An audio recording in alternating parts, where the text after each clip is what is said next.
Hello friends, स्वागत है आप सभी का हमारे यूट्यूब चैनल यूएलपी मैथ्स पर। तो हम लोग पढ़ रहे थे वेक्टर। ये वेक्टर का 8th लेक्चर है, I think 8th he lecture होगा, है ना, इसलिए मैंने लेक्चर नंबर नहीं डाला। तो 7 लेक्चर हो चुके हैं शायद, और ये 8वां लेक्चर है।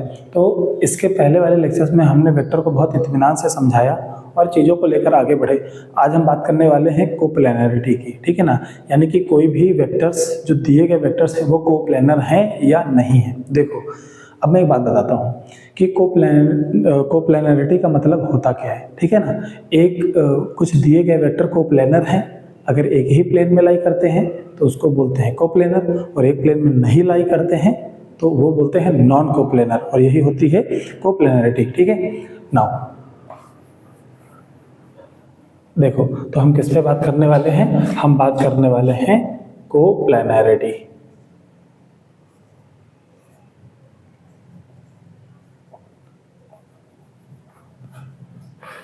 हाँ, इस वाले टर्म पे हम बात करने वाले हैं। देखो, जैसे मैंने 2 वेक्टर बनाए, सपोज दैट एक वेक्टर ये है ए वेक्टर और दूसरा वेक्टर है ये बी वेक्टर, है ना, और तीसरा ये जो मार्कर है ना, ये मार्कर तीसरा वेक्टर है। तो अगर मैंने तीसरे मार्कर को भी अगर इसी प्लेन में रख दिया तो मैं कहूँगा A vector, B vector and marker vector ये एक ही प्लेन में है कि नहीं है, क्योंकि ये व्हाइट बोर्ड एक प्लेन है और इस तीनों जो है एक ही प्लेन में लाई करते हैं, तो इसीलिए मैंने क्या बोल दिया, ये कोप्लेनर है तीनों वेक्टर। लेकिन अगर मैं मार्कर को ऐसे रख दूँ सामने की तरफ, तो 2 वेक्टर जो ए और बी हैं वो तो बोर्ड के प्लेन में है, और लेकिन ये वाला प्लेन से बाहर निकल गया। जरूरी नहीं परपेंडिकुलर हो, टेढ़ा भी हो सकता है, इतना भी हो सकता है, कितना भी ऐसे ऐसे एंगल, लेकिन इस प्लेन को छोड़ दिया, तो ये क्या हो जाएंगे, नॉन कोप्लेनर वेक्टर। और लोगों के मन में आएगा कि सर एक काम करो कि आप 3 वेक्टर क्यों लिए हो, आप एक वेक्टर ले लो और जो है एक ऐसे कर लो। अब ये ए वेक्टर और बी मार्कर वाला जो वेक्टर है ये भी नॉन कोप्लेनर है। तो नहीं, इसलिए क्योंकि जब भी हम कोई 2 वेक्टर लेते हैं तो वो हमेशा कोई ना कोई प्लेन में होते हैं। जैसे वो बात अलग है कि एक वेक्टर ये ले लिया और एक वेक्टर ये ले लिया, है ना।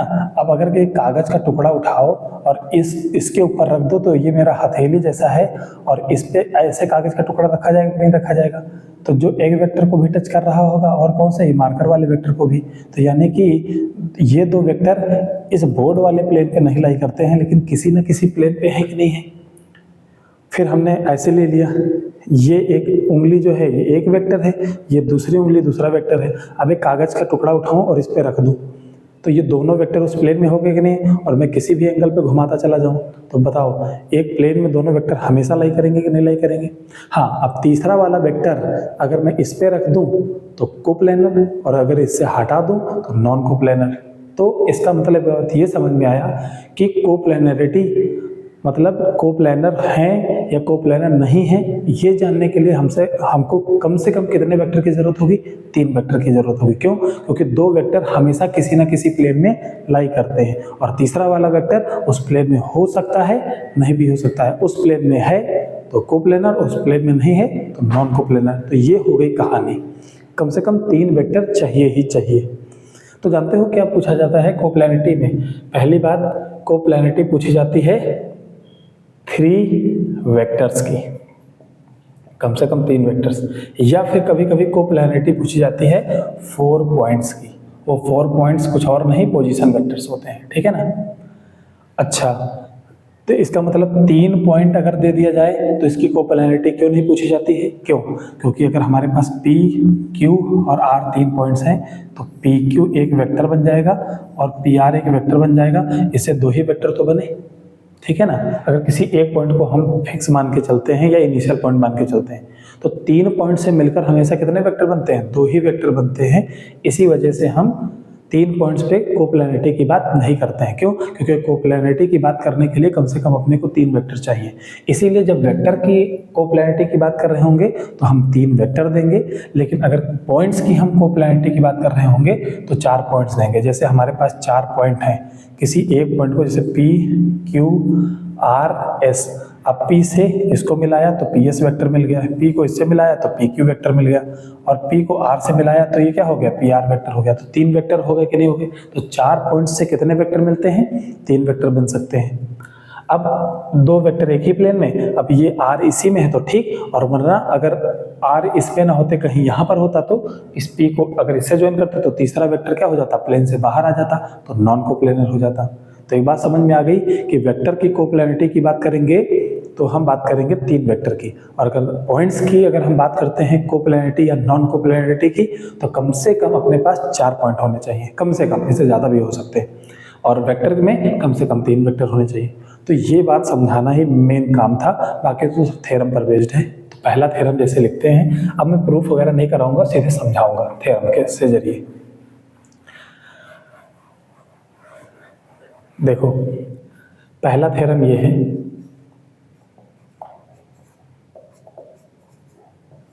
कि हमारे पास A and B are any 2 vectors, any 2 non zero vectors, है ना, ये नॉन जीरो वेक्टर्स है,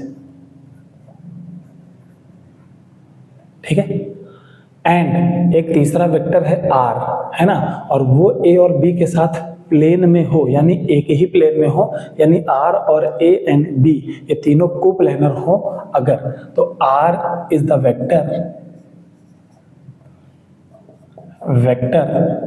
कोप्लेनर विथ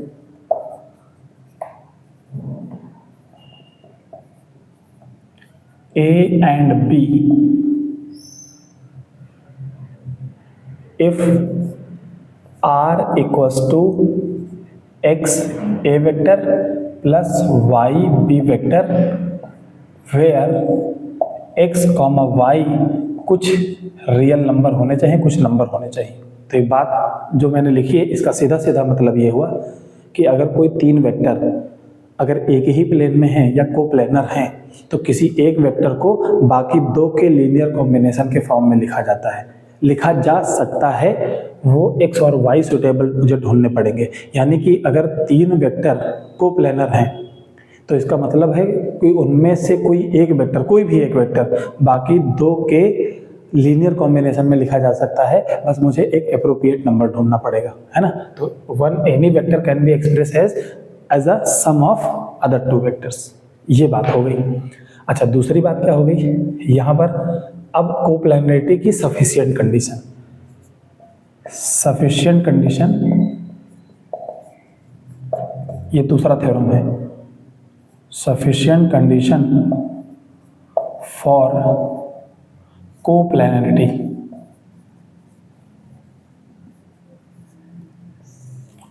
तो हमने क्या बोला कि लेट A, B, अब देखो sufficient condition for coplanarity of vectors, है ना। अगर वेक्टर्स की बात चल रही है कोप्लेनरिटी की, तो कम से कम 3 वेक्टर होने चाहिए कि नहीं होने चाहिए, यस। तो let A, B and C are 3 vectors, 3 non zero vectors, है ना, 3 non zero vectors, they are coplanars, ये तीनों वेक्टर कोप्लेनर होंगे, कोप्लेनर इफ देयर एग्जिस्ट, ये सिंबल होता है there exist constant L, N, N जो कि बिलोंग्स टू R, कोई भी रियल नंबर 3 ऐसे एग्जिस्ट करेंगे सच दैट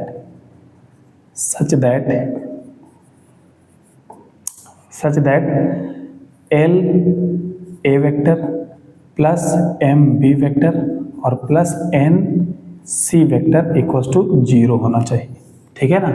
यानी कि अगर कोई 3 वेक्टर हमारे पास कोप्लेनर हैं, तो हम ऐसे L M N real number जरूर ढूंढ लेंगे जिनको हम LA plus MB plus NC अगर निकालें तो वो 0 आए, ऐसा होता ही होता है, ठीक है ना। तो ये कोप्लेनरिटी की कंडीशन हो गई।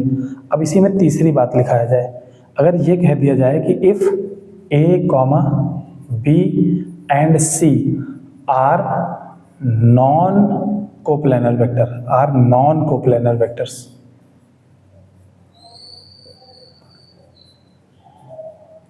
एंड क्या LA plus MB plus NC बराबर 0 ऐसा हो जाए, तो देखो अब यहाँ पर ऊपर वाला अगर थ्योरम सही है तो नीचे वाली बात उसका कॉन्ट्राडिक्शन हो गई कि नहीं हो गई। क्यों? क्योंकि बोला है कि 3 वेक्टर अगर हमारे पास कोप्लेनर होंगे तो ये वाली कंडीशन होल्ड करेगी, और अगर तीनों वेक्टर कोप्लानर नहीं होंगे तो ये वाली कंडीशन होल्ड नहीं करेगी। और यहाँ पर क्या दिया गया है कि तीनों वेक्टर क्या है, नॉन कोप्लानर है, इसका मतलब ये वाली कंडीशन होल्ड नहीं करनी चाहिए। बट इसने क्या कह दिया है कि ये कंडीशन 0 के बराबर आ रही है, तो कंट्राडिक्शन है कि नहीं है। तो इसका मतलब यहाँ पर कंट्राडिक्शन हो गया। इसका मतलब जब भी कभी ऐसी सिचुएशन आए तो इसका मतलब क्या है कि जो नंबर L रहा होगा वो क्या रहा होगा, 0 रहा होगा, M भी क्या रहा होगा, 0 रहा होगा, और N भी क्या रहा होगा, 0 रहा होगा। अदरवाइज फिर नहीं तो कंट्राडिक्शन पैदा हो जाएगा। बात समझ में आई कि नहीं आई। और अब हम बात करेंगे चौथे नंबर पे, बात करेंगे 4 पॉइंट्स की कोप्लानरिटी पर। तो मैंने कहा let A, B, C and D। अब ये क्या हो गए, ये वेक्टर ना होके ये पोजीशन वेक्टर हो गए। और पोजीशन वेक्टर को हम पॉइंट की तरह लिखते हैं कि नहीं लिखते हैं। तो मैंने इस तरह ना लिख के थोड़ा सा इस तरह से लिखूं तो बेटर समझ में आएगा। मैंने कहा कि लेट A, जिसको हमने A वेक्टर कहा, B पॉइंट्स जिसको B वेक्टर कहा, है ना, और C जिसको हमने C वेक्टर कहा, एंड D पॉइंट, है ना, जिसको हमने D वेक्टर कहा, are 4 coplanar points. Coplanar point if there exist x, y, z, w belongs to R। ऐसे कोई 4 रियल नंबर जरूर एग्जिस्ट करेंगे सच दैट, जिसके लिए ये सही होगा क्या, XA plus YB plus ZC and WD, है ना, और इक्वल्स टू 0। ये एंड इन सब का आपस में सम भी 0 होना चाहिए। x plus y plus z और w, इनका सम भी क्या होना चाहिए, 0। दोनों एक साथ अगर ऐसा हो रहा है तब जाके तीनों पॉइंट या चारों पॉइंट क्या हो जाएंगे, कोप्लानर हो जाएंगे, अदरवाइज कोप्लानर नहीं होंगे।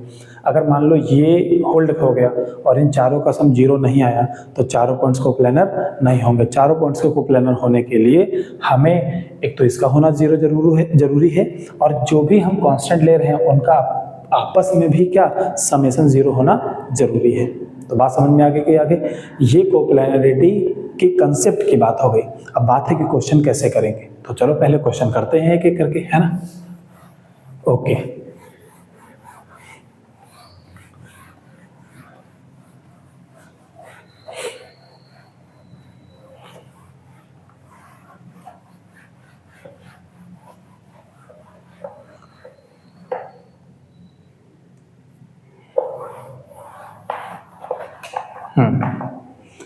क्वेश्चन क्या है,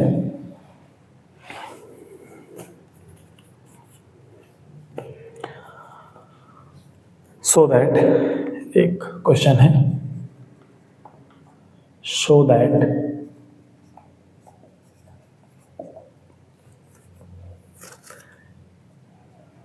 A minus 2B plus 3C, comma A minus 3B plus 5C and minus 2A plus 3B minus 4C are coplanar vectors. Coplanar vectors, ठीक है ना। तो कोप्लानर शो करना हो या कोप्लानर चेक करना हो या कोप्लानर नहीं है ये भी शो करना हो, इन सब के लिए एक ही फंडा लगता है। चाहे वो 3 वेक्टर की बात करें या 4 पॉइंट्स की बात करें, एक ही फंडा क्या है कि अगर ये 3 वेक्टर 1 2 3, ये तीनों वेक्टर अगर कोप्लानर है तो कोई भी एक वेक्टर बाकी के 2 के सम के बराबर होता है कि नहीं होता है, कुछ सुटेबल कांस्टेंट x और y के साथ मल्टीप्लाई कर देने पे। तो हमने कहा कि सॉल्यूशन में इफ ऑल आर कोप्लानर, है ना, अगर तीनों कोप्लानर हैं तो इसका मतलब ये हो गया कि जो ए वेक्टर है पहला वाला, पहला दूसरा या तीसरा कोई भी एक 2 के सम के बराबर होगा, लीनियर कॉम्बिनेशन के बराबर होगा। तो a plus 3 a minus 2b plus 3c, ये वेक्टर किसके बराबर होगा, x times of this vector, x times of a minus 3b plus 5c, है ना, और plus y times of minus 2a plus 3b और माइनस 4c वेक्टर के बराबर होगा। कोई बात नहीं। अब एक काम कर लेते हैं, यहाँ पर इसको सॉल्व करते हैं। a minus 2b plus 3c और इधर कितना हो गया xa vector minus 3xb vector और फिर प्लस 5xc वेक्टर और इधर कितना हो गया माइनस 2ya वेक्टर है ना, और फिर प्लस 3yb वेक्टर और माइनस का 4yc वेक्टर। तो अब एक काम करते हैं, यहाँ पर कितना आ गया a minus 2b vector plus 3c vector. अब a और a वालों को साथ रख लो, तो यहाँ पर a वेक्टर कॉमन ले लेंगे तो कितना आ गया x माइनस 2y। अगर हम यहाँ पर b वेक्टर कॉमन ले लेते हैं तो कितना आएगा माइनस 3x यहाँ से और वहाँ का कितना आएगा 3y और प्लस c, और c वाला यहाँ पर कितना आएगा 5x और माइनस का कितना 4y। ये हो गया। अब ये भी एक वेक्टर है और राइट साइड में भी एक वेक्टर है, और ये दोनों वेक्टर अगर बराबर हैं तो करस्पॉन्डिंग टर्म्स क्या होने चाहिए, इक्वेट कर देने चाहिए। यानी कि अब इसको अगर हम कंपेयर करें तो हमारे पास 3 इक्वेशन निकलेंगी। पहली बात a वाले के साथ कौन है x माइनस 2y और यहाँ a के साथ कौन है केवल 1, तो ये पहली इक्वेशन बन गई। दूसरी यहाँ पर कितना है माइनस 3x और प्लस 3y और यहाँ b के साथ कितना है माइनस 2, ये दूसरी इक्वेशन बन गई। और ये हो गई तीसरी इक्वेशन, कितना 5x माइनस 4y और इक्वल्स टू कितना हो गया हमारे पास 3। अब यहाँ पर 3 इक्वेशन बनी। अब जानते हो क्या, एक बार बताओ, जब 2 वेरिएबल है तो दोनों वेरिएबल को सॉल्व करने के लिए केवल 2 ही इक्वेशन काफ़ी थी कि नहीं काफ़ी थी, तो तीसरी इक्वेशन क्यों दी गई है। मतलब यह है कि अगर तीनों वेक्टर कोप्लेनर होंगे तो जानते हो क्या होगा, इन पहली किसी भी 2 इक्वेशन को सॉल्व करो और जो सॉल्यूशन मिले वो तीसरी वाले में रखो। अगर सेटिस्फाई कर गया तो कोप्लेनर और सेटिस्फाइड नहीं करा तो नॉन कोप्लेनर। तो इसका मतलब फंडा एक ही है, चाहे कोप्लेनर दिखाना हो या नॉन कोप्लेनर दिखाना हो। बात समझ में आ गई कि नहीं आ गई, ठीक है। तो पहले इन दोनों को सॉल्व करते हैं। तो एक काम करते हैं, हमारे पास पहला क्या दिया गया है, इन दोनों को सॉल्व करते हैं। माइनस 3x प्लस 3y और बराबर कितना माइनस 2। अब इस इक्वेशन को 3 से मल्टीप्लाई कर दो तो कितना हो गया 3x माइनस 6y और इक्वल्स टू 3। अब जोड़ दिया तो ये घट गया, यहाँ पर कितना आया माइनस 3y बराबर कितना 1। तो इसका मतलब हमारे पास y की वैल्यू कितनी आ गई माइनस 1/3। और अगर इसमें रखूं तो x बराबर कितना हो जाएगा 2y प्लस 1। तो x बराबर कितना माइनस y की वैल्यू हमें रखनी है ना 1/3, तो माइनस 2/3 प्लस 1, तो x की वैल्यू आ गई प्लस का 1/3। यानी कि हमारे पास x की वैल्यू आई माइनस 1/3 और y की वैल्यू आई हमारे पास कितनी y की वैल्यू आई माइनस 1/3 और x की वैल्यू आई 1/3। और इन दोनों ही वैल्यूज़ को इस तीसरी वाली में सेटिस्फाई करके देख लो, तो 5 और x की वैल्यू कितनी है 1/3, माइनस 4 और y की वैल्यू कितनी है माइनस 1/3, ठीक है ना, बराबर 5/3 माइनस माइनस प्लस 4/3, तो कितना हो गया 9/3 और कटने के बाद कितना आया 3, यानी राइट साइड में 3 के बराबर आ गया कि नहीं आ गया, यानी सेटिस्फाई कर गया।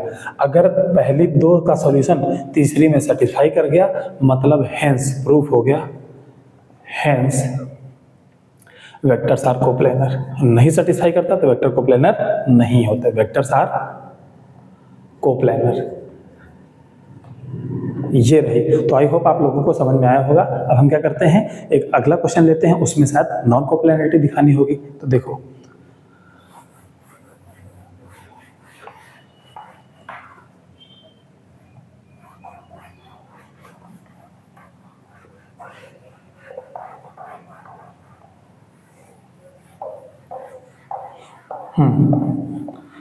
ओके,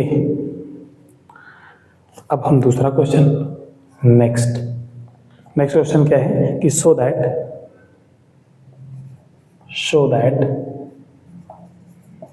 क्या शो करना है, 2a minus b plus 3c comma a plus b minus 2c है ना, एंड तीसरा पॉइंट क्या है a plus b minus 3c है ना, आर नॉन कोप्लेनर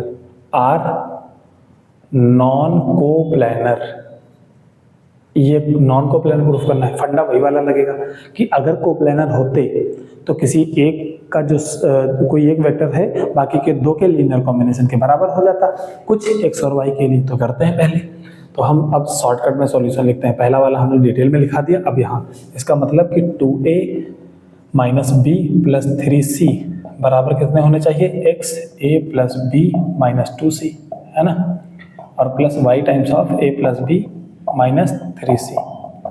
अब यहाँ से अगर देखो तो 2a माइनस बी और प्लस 3c आ गया, और यहाँ पर अगर मैं a का कोफिशिएंट देखूँ तो a के साथ कौन आएगा, एक तो x आएगा और यहाँ a के साथ कौन आएगा, y आएगा, ठीक है ना। अगर मैं b का कोफिशिएंट देखूँ तो यहाँ पर कितना आएगा, x आएगा, और यहाँ पर कितना आ जाएगा, यहाँ पर भी कितना आ जाएगा, अरे ऐसा आ गया क्या भाई, ओके ओके ऐसा, तो दो सेम इक्वेशन बन जाएंगी, ठीक है। ओके नाउ सी का वेक्टर देखें तो यहाँ पर कितना आएगा, माइनस का 2x आएगा, और यहाँ पर कितना आएगा, माइनस का 3y आ जाएगा। अगर दोनों वेक्टर बराबर हैं दोनों साइड में तो कंपेयर कर देते हैं, तो कंपेयर कर दो। कंपेयर करने से क्या हुआ कि x प्लस वाई बराबर कितना आ गया, 2 आ गया। एंड दूसरी इक्वेशन कितनी आ गई, b वाले को कंपेयर करो तो x प्लस वाई बराबर कितना आ गया, -1 आ गया। और तीसरे वाले को अगर तुम बराबर करते हो तो फिर -2x और -3y बराबर कितना आ गया, 3 के। तो एक काम कर लो, ये और ये चीज़ सेम है ना, तो पहली और दूसरी को ना सॉल्व करके तुम पहली और तीसरी को कर लो, किन्हीं भी दो इक्वेशन को सॉल्व कर लेते हैं। तो देखो -2x माइनस 3y बराबर 3 दिया गया है, और इसको 2 से मल्टीप्लाई करके लिखता हूँ तो 2x प्लस 2y बराबर कितना, 4। अब दोनों को ऐड करो तो ये तो निपट गया, और हमारे पास कितना आया, -y बराबर कितना, 7। ओके ओके ओके, तो y की वैल्यू कितनी आ गई, -7। अगर हमारे पास ऐसा हो गया तो इसी में 7 रख के देखो तो x -7 बराबर कितना हो गया, 2, और फिर x की वैल्यू कितनी आ गई, 9 आ गई। तो हमारे पास x, y मिल गए, है ना। तो इन दोनों को सॉल्व करा है, और तीसरी वाली में रख देंगे, तीसरी वाली जो नहीं सॉल्व करी है। तो अगर हम रखें x और y की वैल्यू कहाँ, पुट इन 2 वाली सेकंड इक्वेशन में, जो क्योंकि हमने फर्स्ट और थर्ड सॉल्व कर लिए।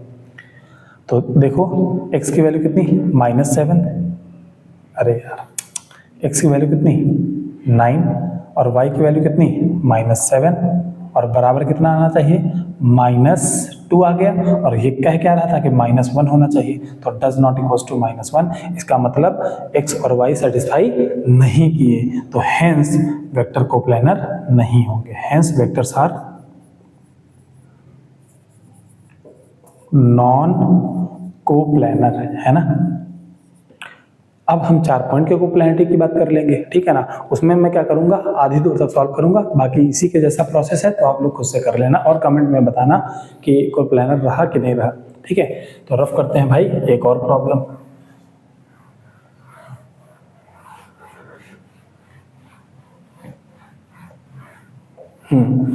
देखो क्या हमें शो करना है, प्रूव दैट, क्वेश्चन है प्रूव दैट, क्या प्रूफ करना है, 4 पॉइंट्स का मतलब वो पोजीशन वेक्टर्स होंगे, है ना। हमारे पास है 2a plus 3b minus c, comma a minus 2b plus 3c, comma 3a plus 4b और माइनस 2c, है ना ये, और एंड a माइनस 6b, है ना, और प्लस 6c, और ये हमारे पास 4 वेक्टर्स हैं आर कोप्लेनर, ठीक है ना। तो ये क्या होने चाहिए, कोप्लेनर होने चाहिए। ओके, तो एक काम करते हैं, इस पॉइंट को हम P मान लेते हैं, इस पॉइंट को हम क्या मान लेते हैं, Q, और इसको मान लेते हैं R, और इसको मान लेते हैं S।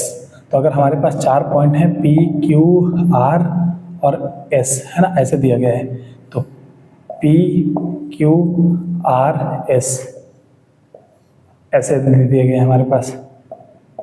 तो हमारे पास एक PQ वेक्टर बनेगा कि नहीं बनेगा, PQ वेक्टर क्या होता है, फाइनल माइनस इनिशियल, तो दिस माइनस दिस करना पड़ेगा, तो A माइनस 2A कितना, -A।